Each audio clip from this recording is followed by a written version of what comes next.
Last ಎಪಿಸೋಡಲ್ಲಿ ನಾವು ತಿಳ್ಕೊಂಡ್ವಿ ಪವಿತ್ರಾತ್ಮ ಯಾರು ಅಂತ. ಪವಿತ್ರಾತ್ಮ ಯಾರು ಅಂತ ಅಂದರೆ ಅವರು ನಮ್ಮೊಳಗಡೆ ಇರೋ ದೇವರ ಒಂದು ಸ್ವರ ಅಂತ.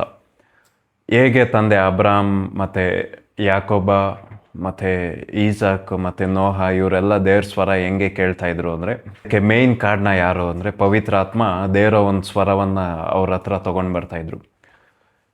ಅವರೆಲ್ಲ ಆಚೆಯಿಂದ ಕೇಳ್ತಾಯಿದ್ರು. ನಮಗೆ ಇರೋ ಭಾಗ್ಯ ಏನಂದರೆ ನಾವೆಷ್ಟು ಆಶೀರ್ವದಿಸಲ್ಪಟ್ಟವ್ರಂದರೆ ಅವ್ರ ಆಚೆಯಿಂದ ಆ ಸ್ವರವನ್ನು ಕೇಳ್ತಾಯಿದ್ರು. ಸ್ವರ ಯಾರು ಅಂತ ಹೇಳಿದ್ರೆ ಪವಿತ್ರಾತ್ಮ. ಆಮೇನ್. ಇವತ್ತು ನಾವು ಆದಿಕಾಂಡದಲ್ಲಿ ಪವಿತ್ರಾತ್ಮ ಅಂತ ಇರೋ ಒಂದು ಸೀರೀಸ್ನ ನಾವು ಕಂಟಿನ್ಯೂ ಮಾಡೋಣ. ಇವತ್ತು ಆದಿಕಾಂಡ 18, 16, 33ವರೆಗೂ ಒಂದು ಸಂದರ್ಭ ಇಲ್ಲಿ ನಡೆಯುತ್ತೆ. ಆ ಸಂದರ್ಭ ಏನಂದರೆ ತಂದೆ ಅಬ್ರಾಮ್ ಏನು ಮಾಡ್ತಾರೆ, ದೇವರು ಅವ್ರ ಮನೆಗೆ ಬರುವಾಗ ಅವ್ರನ್ನ ಉಪಚರಿಸಿ ನಂತರ ಅವ್ರನ್ನ ಬಿಡಕ್ಕೆ ಹೋದಾಗ ದೇವರು ಅವರೊಳಗಡೆನೆ ಅವ್ರು ಅಂದ್ಕೊತಾರೆ, ನನ್ನ ಸ್ನೇಹಿತನಾದ ಅಬ್ರಾಮ್ಗೆ ನಾನು ಮರೆ ಮಾಡಿ ಈ ಕೆಲಸನ ಮಾಡಬಾರ್ದು ಅಂತ.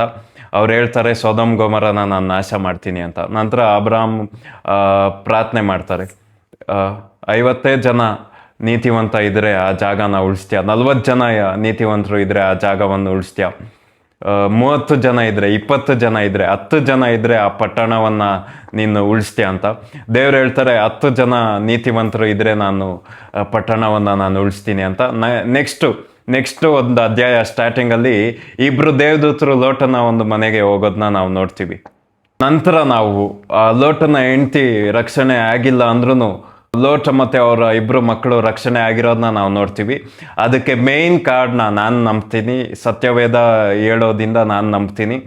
ಅದಕ್ಕೆ ಮೇನ್ ರೀಸನ್ ಏನು ಅಂದರೆ ತಂದೆ ಅಬ್ರಾಮ್ ದೇವ್ರಿಗೂ ಮತ್ತು ಲೋಟನಿಗೂ ಮಧ್ಯಸ್ಥಕನಾಗಿ ಅವರು ಪ್ರಾರ್ಥನೆ ಮಾಡ್ತಾಯಿದ್ರು, ಎಡಬಿಡದೆ ಪ್ರಾರ್ಥನೆ ಮಾಡ್ತಾಯಿದ್ರು.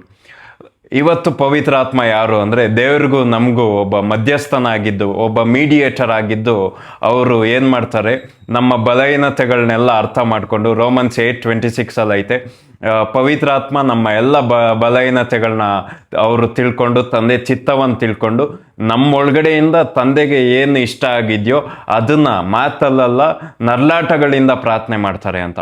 ಆಮೇನ್.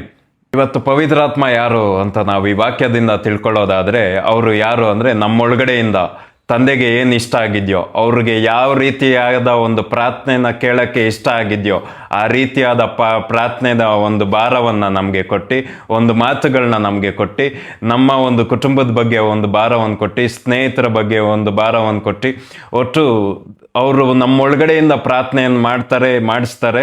ಯಾವ ರೀತಿಲಿ ಮಾಡಿಸ್ತಾರೆ ಅಂದರೆ ತಂದೆ ದೇವರಿಗೆ ಯಾವ ಒಂದು ಪ್ರಾರ್ಥನೆ ಇಷ್ಟ ಆಗಿದೆಯೋ ಆ ರೀತಿಲಿ ಪ್ರಾರ್ಥನೆ ಮಾಡಿಸ್ತಾರೆ.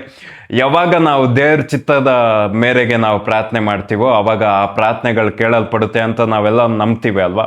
ದೇವ್ರ ಚಿತ್ತ ಇದೆಯೋ ಇಲ್ವೋ, ಈ ಪ್ರಾರ್ಥನೆಯಲ್ಲಿ ನಾನು ಮಾಡ್ತಾ ಇರೋ ಪ್ರಾರ್ಥನೆಯಲ್ಲಿ ದೇವ್ರ ಚಿತ್ತ ಇದೆಯೋ ಇಲ್ವೋ ಅಂತ ನಾವು ತಲೆ ಕೆಡ್ಸ್ಕೊಳ್ಳೋದೇ ಬೇಕಾಗಿಲ್ಲ. ಯಾಕಂದರೆ ನಮ್ಮೊಳಗಡೆ ಇರೋ ಪವಿತ್ರ ಆತ್ಮ ದೇವ್ರ ಚಿತ್ತವನ್ನು ಅರ್ಥ ಮಾಡ್ಕೊಂಡು ಅವ್ರಿಗೆ ಯಾವ ರೀತಿಲಿ ಇಷ್ಟ ಆಗಿರುತ್ತೋ ಆ ರೀತಿ ಪ್ರಾರ್ಥನೆ ಮಾಡಿ ನಮ್ಮ ಒಂದು ಬಲಹೀನತೆಗಳಿಂದ ಅವರು ನಮ್ಮನ್ನ ಬಿಡಿಸ್ತಾರೆ. ನಮ್ಮ ಪ್ರಾರ್ಥನೆಗಳು ಅದು ಎಫೆಕ್ಟಿವ್ ಆಗಿ ಆಗೋ ರೀತಿಲಿ ಅದು ಮಾಡ್ತಾರೆ. ನಮ್ಮ ಒಂದು ಪ್ರಾರ್ಥನೆಯ ಒಂದು ಸಕ್ಸಸ್ ರೇಟ್ನ ಅವರು ಇನ್ಕ್ರೀಸ್ ಮಾಡ್ತಾರೆ. ನಮ್ಮೊಳಗಡೆ ಬಂದು ಪವಿತ್ರಾತ್ಮ ಏನು ಮಾಡ್ತಾರೆ, ಈ ಆಲಯ, ಈ ದೇವ ಎಂಬ ಆಲಯದಲ್ಲಿ ಅವರು ಇದ್ದು ಈ ಆಲಯನ ಪ್ರಾರ್ಥನೆ ಆಲಯವಾಗಿ ಅವ್ರು ಮಾಡ್ತಾರೆ. ನೀವು ಯಾರಾದರೂ ಕಷ್ಟಪಡ್ತಾ ಇದ್ದೀರಾ, ಪ್ರಾರ್ಥನೆ ಮಾಡೋಕ್ಕಾಗ್ತಾ ಇಲ್ಲ, ನಾನು ದೇವ್ರ ಚಿತ್ತ ಇದೆಯೋ ಈ ಪ್ರಾರ್ಥನೆಯಲ್ಲಿ ಇಲ್ವೋ ಗೊತ್ತಿಲ್ಲ ಅಂತ ನೀವು ಯಾರಾದರೂ ಕಷ್ಟಪಡ್ತಾ ಇದ್ದೀರಾ ಅಂದರೆ ನೀವು ಇವತ್ತು ಸತ್ಯವನ್ನು ತಿಳ್ಕೊಳ್ತಾ ಇದ್ದೀರಾ. ಈ ಸತ್ಯ ಏನು ಮಾಡುತ್ತೆ ಅಂದರೆ ನಿಮ್ಗಿರೋ ಅಜ್ಞಾನಗಳಿಂದ ನಿಮ್ಮನ್ನ ಬಿಡಿಸ್ತಾ ಇದೆ.